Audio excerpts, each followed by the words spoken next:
waxaan balan qaadayaa inaan joojiyo in wadankeena ka dhaxo wax qaraxyada wadanka ka dhaca inaan joojiyo insha Allah waqti yar gudaheed inaan ku joojiyo aan shacabka Soomaaliyeed ka balan qaadayaa dhammaan ummadda islaamka meel kasta ay ku nool yihiin gaar ahaan ummadda Soomaaliyeed ee islaamka ah marti sharafta ka soo qayb gashay xafladan ku dhawaaqista madaxweynadeeda musharaxnimadeeda dhammaan waxaa idinku salaamayaa salaanta islaamka assalaamu calaykum waraxmatullaahi wabarakaatu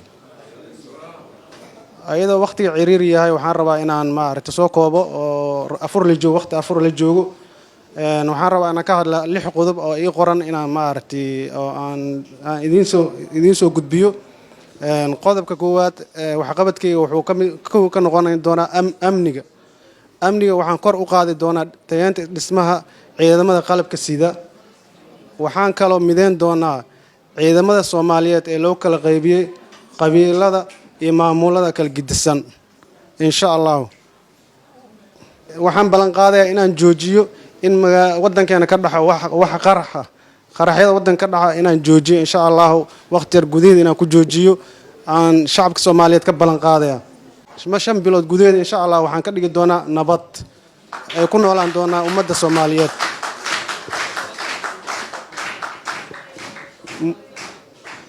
hal sano gudaheeda wadanka oo dhan qof kasta wuxuu ku noolaan doonaa ama ku mari doonaa mas'uul iyo shacab nabadgelyo uu ku mari doonaa insha Allah ilaa idinkiis waxaan bedelaynaa dhaqankii dawladihii soo maray burburkii wadankeena oo ah inay jidadka ku xiraan dhagaxaan iyo caro iyo biro iyo askar ku weydiinaysa aqoonsi kaara oo feega ama bug ah taasoo ay ku sheegaan shacabka in lagu sameeyo Cabdil Shideeye insha Allah waxaan la imaan doonaa amni ka bedelan amniga hadda ay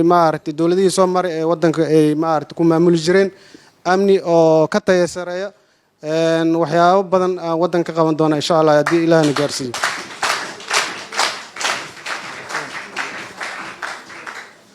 waxaan dhisi doonaa hay'ado horumarineed sida xoolaha nool kalluumeysiga beeraha iyo kheyraadka dabiiciga waxaan balan qaadayaa in dalkeena aan laga weynin inaan laga dareemin shaqo la'aan ee wadankeena loo soo shaqo tago insha Allah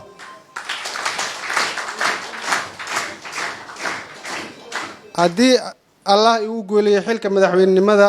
waxaan xiriir ganacsi siman oo dheeli tiran la sameysanaynaa wadamada caalamka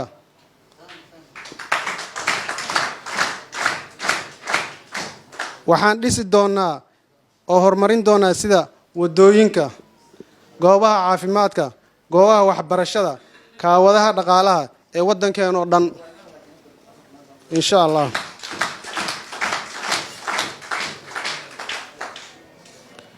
cadaaladda waxaan dhisi doonaa garsoor madax bannaan iyo maxkamadda dastuuriga ee dalka waxaan dhammaystiraynaa dastuurka qabyada ee dalkeena muddo 2 sano ah gudahood waxaan afti ka qaadi doonaa dadweynaha shacabka si wadankeena u yeesho dastuur oo rasmi ah sidoo kale waxaan la dagaalami doonaa musuqmaasuqa iyo laaluushka qaawan ee ka jira wadankeena sinaanta waa qayb ka mid ah cadaaladda waxaan xaqiijin doonaa in laga saaro meesha faquuqa heebsooca iyo kala sareynta ummadda Soomaaliyeed dadka Soomaaliyeed maadaama Allah wada abuuray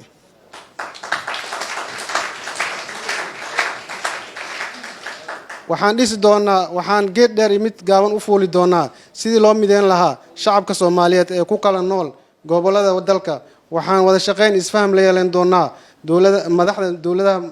maamul goboleedyada xubnaha ka ah dawladda federaalka Soomaaliya sidoo kale waxaan meesha ka saari doonaa kala aragtiduwanaanshaha iyo is-aaminaad darada ku kala dhex jirta siyaasiyiinta cuqaasha dhammaan dadka Soomaaliyeed meel walba ay ku nool yihiin anigoo wax walba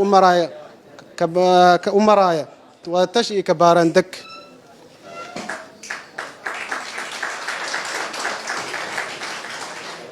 waxaan furi doonaa wada hadallo nabadeed oo lala gala Somaliland maadaama aniga ka soo jeedo waqooyi iyo koonfur aan ka soo jeedo waqooyi iyo koonfur taasi oo ii sahli doonta midnimada iyo wadajirka ummadda Soomaaliyeed waxaan cilaaqaad iyo xiriir wanaagsan la yeelan doonaa dawladaha daneeya arrimaha Soomaaliya iskaash adagna waxaan la sameeysan doonaa dhammaan dawladaha adduunka iyo kuwa aynu saaxiibka nahay insha Allah afar qodobna waxaan rabaa hadii Ilaahay gaarsiin maalinta oo saddex qodobna waxaan rabaa maalinta oo aan tago xildhibaanada hortooda inaan saddex qodob inaan uga hadlaan rabaa amniga faahfaahsan inaan ka hadlaan rabaa amni sidii aan u sugi lahaa inaan ayadoo faahfaahsan inaan ka hadlaan rabaa musuqmaasuqa sidii loo joojin lahaa waa aqaanaa qof musuqmaasuq meelaha uu ka jirjiro ku cusub meeyi musuqmaasuq dalka jiro qof isla markii fahmi kara ahay musuqmaasuqa sidii ugu dhaqsiya badan Ilaahay idinkiis u joojin doonaa waxa kale oo sameyn doonaa horumarka waxyaabaha hortaagan dawladii wadanka soo maray sababta ay wadanka u horumarin waayeen sababta ay tahay waxaan ka hor sheegi doonaa Ilaahay idinkiis baarlamaanka iyadoo faahfaahsan oo lagu qanci karo ummadda Soomaaliya horteeda insha Allah hadii Ilaahay gaarsiiyo waa dhammaan waa idin salaamaya marjarafta ka soo qayb gashay adeega dhamays isticmaal xirmada toddobaadlaha ee adeega dhamays oo hel unlimited data internet muddo toddobaad ah xirmada toddobaadlaha ee adeega dhamays waxa ay ku wadareynaysaa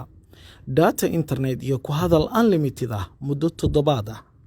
xirmada toddobaadlaha ee adeega dhamays uga shuba ii dahab kood nambarka xidig hal eber hal afar gees